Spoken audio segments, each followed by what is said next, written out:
মানুষকে বিশ্বাস করানো এটা যেন এক ধরনের অদৃশ্য ক্ষমতা। কেউ কথা বলতেই মানুষ বিশ্বাস করে ফেলে, আর কেউ যতই ভালো কথা বলুক তবুও তার কথা তেমন বিশ্বাসযোগ্য লাগে না। কিন্তু কেন এমনটা হয়? এর পেছনে আছে কিছু মনস্তাত্ত্বিক আচরণ, যেগুলোকে বলা হয় হিপনটিক ট্রিগার্স। এগুলো এমন আচরণ বা সংকেত যা মানুষের অবচেতন মনে দ্রুত কাজ করে।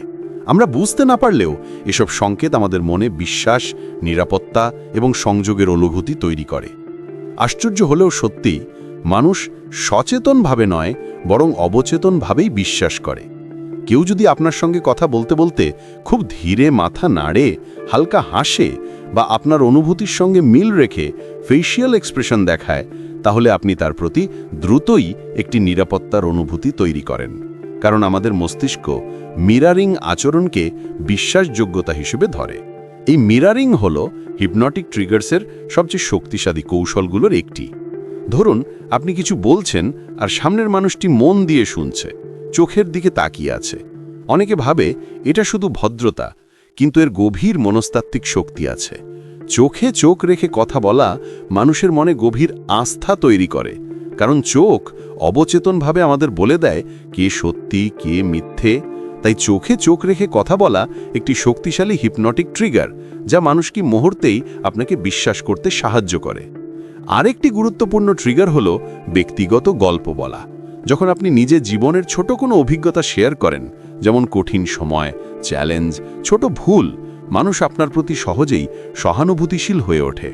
মনোবিজ্ঞানে এটাকে বলা হয় ভালনারেবিলিটি ট্রিগার। যখন আপনি নিজেকে দুর্বল দেখান, মানুষ ভাবে এই ব্যক্তি সৎ, বাস্তব এবং বিশ্বাসযোগ্য। অথচ আপনার গল্প বড় কিছু না, কিন্তু এর প্রভাব অনেক গভীর। হিপনটিক ট্রিগার্সের আরেকটি শক্তিশালী অংশ হল কনসিস্টেন্সি বিহেভিয়ার। মানুষ সেই সব মানুষকে বেশি বিশ্বাস করে যারা কথার সাথে আচরণের মিল রাখে। কথার মধ্যে শান্ত, আচরণের মধ্যে ধৈর্য এবং প্রতিক্রিয়ায় সহনশীলতা, এই ধারাবাহিকতা মানুষের অবচেতন মনে নিরাপত্তা তৈরি করে। তাই যারা সহজেই বিশ্বাস অর্জন করতে পারে, তাদের আচরণ সাধারণত খুব স্টেডি, প্রেডিক্টেবল এবং কাম হয়। মানুষ আমাদের কথার চেয়ে আমাদের ভঙ্গিতে বেশি বিশ্বাস করে। ধরুন, আপনি কাউকে বলছেন, আমি তোমাকে বুঝি, কিন্তু আপনার শরীরের ভাষা যদি এর বিপরীত হয়, যেমন হাত গুটিয়ে রাখা, চোখ ফিরিয়ে রাখা বা অস্থিরতা, তাহলে মানুষ আপনাকে বিশ্বাস করবে না। কিন্তু আপনি যদি চোখে কোমলতা, দেহে রিল্যাক্স ভঙ্গি এবং কণ্ঠে স্থিরতা রাখেন, তাহলে একই কথা হিপনটিক ট্রিগারে পরিণত হয়। একটি খুব গুরুত্বপূর্ণ ট্রিগার হলো নেম রেকগনিশন। যখন আপনি কারো নাম ধরে কথা বলেন, রাহুল, তোমার কথাটা আমি বুঝলাম, অবচেতনভাবে রাহুল মনে করে আপনি তাকে গুরুত্ব দিচ্ছেন।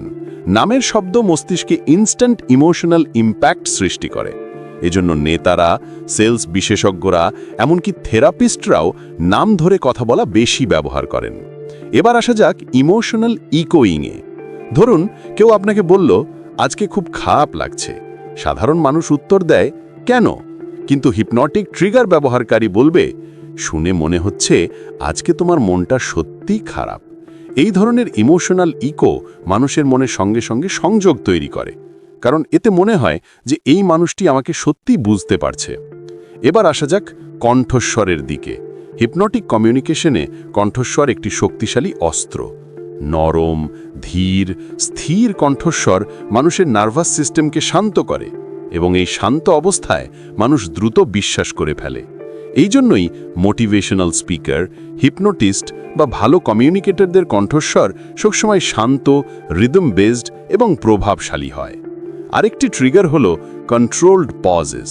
আপনি কথা বলছেন, হঠাৎ একটু থামলেন, কয়েক সেকেন্ডের নীরবতা দিলেন। এতে শ্রোতার মন আরও ফোকাসড হয় এবং আপনার কথার গুরুত্ব বেড়ে যায়। নীরবতা মানুষের ওপর হিপনটিক প্রভাব ফেলে, কারণ পজ আমাদের অবচেতন মনকে সক্রিয় করে দেয়। সবশেষে হিপনটিক ট্রিগার্সের সবচেয়ে গুরুত্বপূর্ণ দিক হল অথেন্টিসিটি।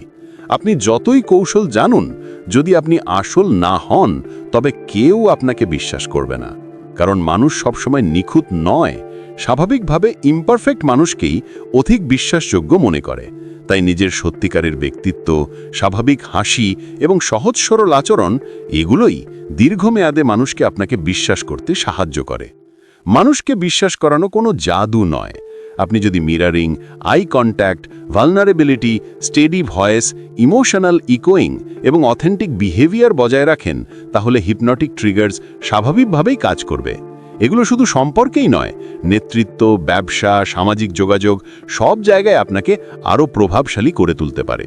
যদি ভিডিওটি আপনার ভালো লাগে এবং মনোবিজ্ঞান সম্পর্কে আরও গভীর ধারণা পেতে চান, তাহলে এখনই মনোবিজ্ঞান সাইকোলজি চ্যানেলটিকে সাবস্ক্রাইব করুন।